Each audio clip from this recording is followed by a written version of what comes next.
So continuing on with the 5 floor casters, today we are doing the heels. Now I measured 14 inches from the tip of the heel to the end of the box. And that's what's going to match the size of this 11-inch box here. Now, as far as these angles here, you can be as severe or as subtle as you like.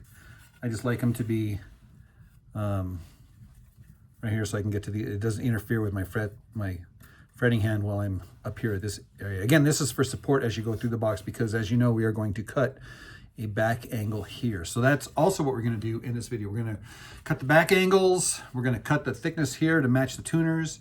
We're going to route the back of the neck. And we're going to get this bad boy ready for installation in the box. So stay tuned and don't go anywhere.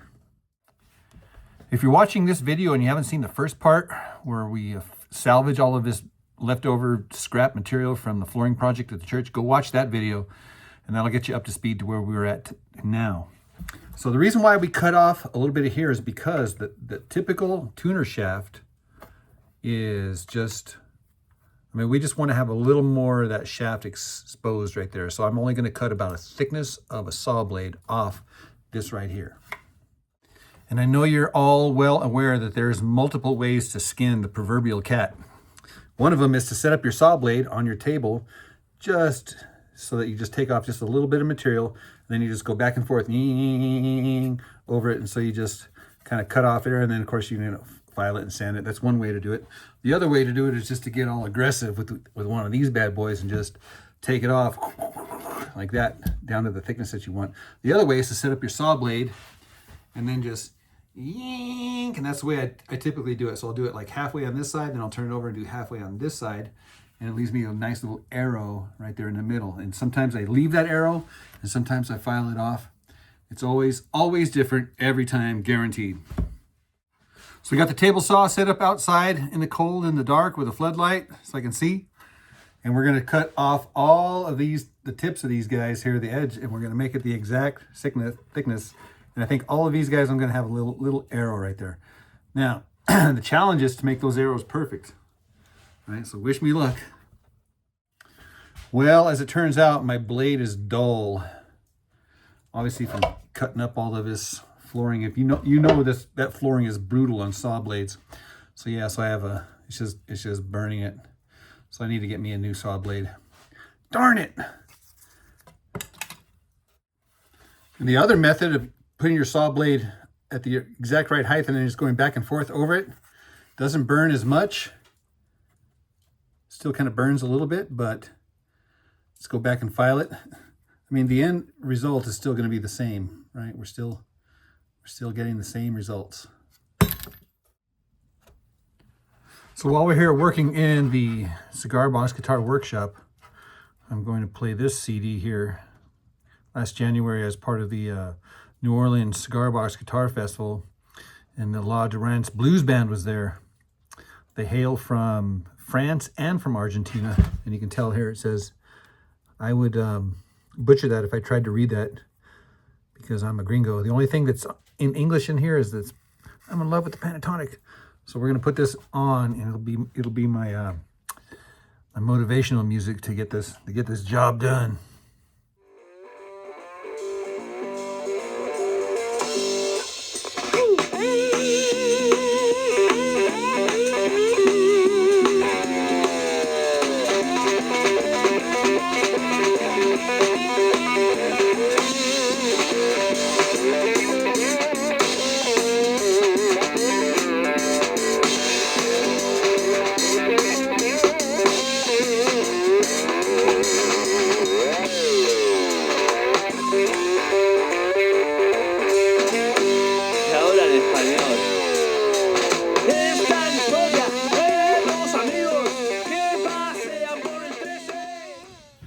Wasn't that awesome? Yeah, the whole album is good. Go check out the La Durance Blues Band. I'll put the link in the video description. So only one of these got the arrowhead. I did get these corners here to match the lines here. So I got several lines in here. You can see them kind of in the light, and so I'm thinking I might dark stain that and hit that edge with steel wool to get it to like pop. All 4 of the other ones are identical, and that's actually a good challenge, is to try to make 4 exactly the same. And I don't know if you can see this, hopefully you can, but all these edges are all rounded and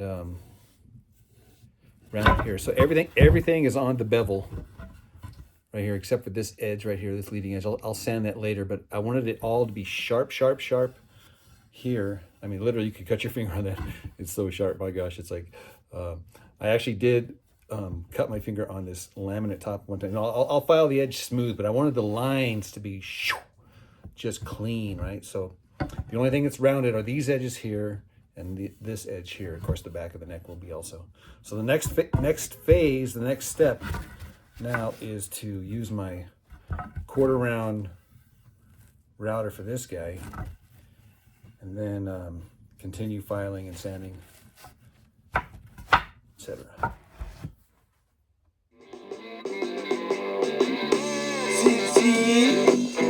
S'il vous plaît, après le cuir, nous y adorons ici.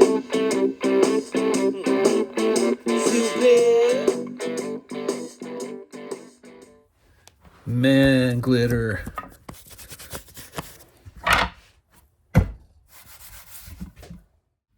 Okay, you guys see this. This is incredible. This is totally random, but notice how each one of these is like a note. Isn't that crazy? And they're all identical, the same length. I mean, there's subtle differences, whatever. Not enough to make that much of a difference. Listen.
¿Sabes que subía en pulpo?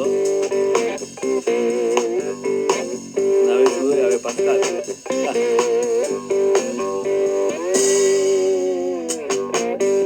Le soleil est déjà réveillé.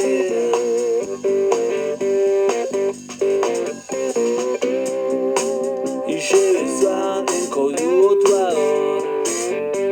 Au plus. Hier soir, on jouait la Cigar. Les patrons nous avaient dit, je vais pas vous payer. En plus, toi, tu manges beaucoup, je trouve. Mais lui nous avait promis la vie, la volonté. All right, a little timeout, get you up to speed. So these necks here have been routed with a 1/2 round router bit. Now sometimes I only come up to the edge here. I don't come around over the edge, I just come up to the edge. That gives me a nice round end off here.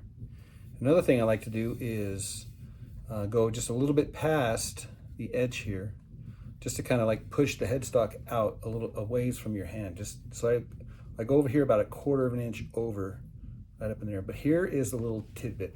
On the router bit, I set it just a little deeper than a smooth edge. And you can tell right there exactly what I'm talking about. In other words, the router is just a tiny bit higher than what it should be, right? Which means it cuts off just a little more than it should, and it renders this little gouge right here. Now I do this all the way up, all the way up. I mean, you can't really see it so much, but you can really see it here. But so really, what that forces me to do, okay, what that forces me to do is that I've got to file that smooth, and when I do, I get a nice contour right here. If you can see, there's like a little tiny little bump right there. The light's catching right there, right there. That's a result of this, of the angle of this thing here, right? So that's the part that I'm going to file away right there, all the way up. And there's actually two of those little guys. There's one there, and there's one on this side here. Let's see if you can see this light on this side here. Oh yeah, you can see it right there. So here's the, oh, you can see it really good on this guy here. I think you can anyway. Look at that. Okay, so I know it sounds counterintuitive, but just try it. On this side here, you can see it as well. Look at that. I ended up, I should have gone just a tiny bit more on there, but it matched this side here. So this one's good. The headstock's a little bit larger on this one, just because I stopped sooner. I didn't get, I normally go down, like I said, about another 1/4 of an inch right here. So this is my standard headstock here, which is good. You know what I'm saying? I'm just, like I said, I'm just subtly moving it out here. But set your router just a little deeper, and that'll force you to kind of file this guy here. And then the end result, oh, I wanted to show you the end result. That's right. Yeah, the end result is butter. You can see all here, it's all filed smooth up here, and then on this side here. Yeah, so that's just kind of a, so I'm still gonna go back and sand it. This is what this looks like here when you don't go over the edge. So you got to stop sooner here and then just file that smooth. As far as the sequence of events goes, the first thing I do is I get rid of this little bead all the way up here, and so I have this little round file which is really coarse, and man, this thing works good. This thing, all I do is I just push it away from me, so I got kind of uphill. It's uphill, which I can see the light really good right here on it, and I can see exactly what I need to take off. I always just go with it, and it's just that simple. Look at that, it's gone. She gone. I can get it better.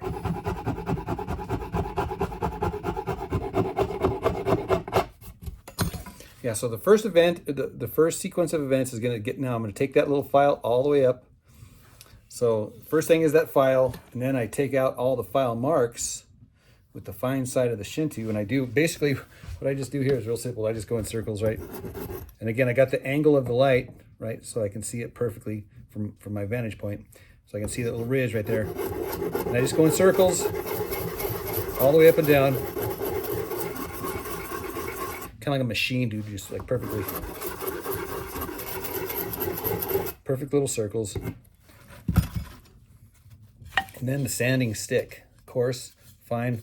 Of course, I'm using the coarse side. The reason why is because it's kind of losing its grip, so it's kind of getting that middle Goldilocks zone, which is in between kind of a coarse and a fine, but it works great for contouring. So actually, this is probably one of my tools of choice, man. This and the Shinto, man, you can get a nice finish with that, especially along this edge right here, this flat edge. You just lay it down flat on top of it like that. This is after you do all the others, but this is like one of the last steps here. Just you get it from both the angle, this angle, just to get it flush with the top there. Then when you go back, the final end is this. And then you graduate to the coarse, and then to the fine, and then the ultra fine grit sandpaper. Well, guys, I hope you enjoyed the music. Go check out La Durance Blues Band, link in the video description. We're gonna have to put off the back angle till the next video because my saw blade is dull, but we are fully carved and shaped and sanded and smoothed, and each one of these guys turned out awesome. Oh my gosh. Like this one here's got this awesome swirl in the color there. Yeah, remember how these edges, I told you these edges were sharp? Now that they're sanded smooth, they're just Butter. Some of these have some real nice flame curlies. This one here's got one of the lines through it there.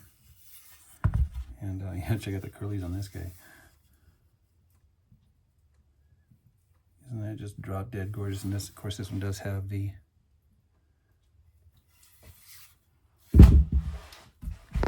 all right, guys, we will see you in the next video. Cheers. 1, 2, 3, 4.